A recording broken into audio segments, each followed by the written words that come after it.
Hello friend, আবার দেখো অনেকদিন পর একটু আমি আমার মেয়ে আমার বড় একটু ঘুরু করতে যাব।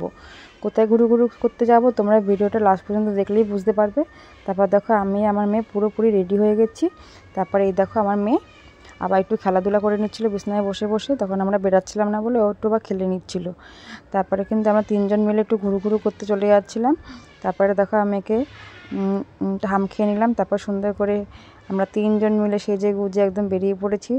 এই দেখো রাস্তায় চলে এসেছি কিন্তু অনেকটাই। এই চলে এসে এই দোকানটাতে, কাকুর দোকানে শাঁখা পড়তে।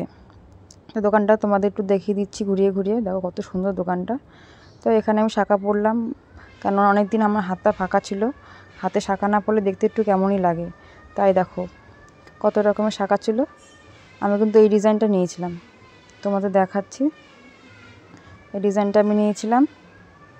তারপর দেখো চলে আসলাম এখানে কিছু খাবার কিনতে। এখানে অনেক রকমের খাবার পাওয়া যাচ্ছিলো। তারপরে আমি কিনে নিলাম হচ্ছে চাউমিন। তারপর এই দেখো বাড়িতে এসে আমি সকালবেলাটাও তোমাদের দেখাচ্ছি যে কেমন লাগছে দেখো আমার হাতে। তারপর রাত্রেবেলা মেয়েকে খাবারটা খাইয়ে থাইয়ে রেডি করে নিলাম, যে মেয়েকে একটু পরে ঘুম পাড়িয়ে দেবো। তো ওকে আগে থাকতে খাইয়ে দিয়ে রেডি করে দিয়েছিলাম। তারপর দেখো আমরা বসে পড়লাম খেতে চাউমিন। আমরা কিন্তু লাস্ট পর্যন্ত চাউমিনই কিনে বাড়িতে নিয়ে এসেছিলাম। ওখানে আর খাইনি, কারণ মেয়ে খুব জ্বালাতন করছিল, মেয়ে খিদে পেয়ে গেছিলো, ওর জন্য আমরা বাড়িতে নিয়ে এসেই খেয়েছি। Tata friend.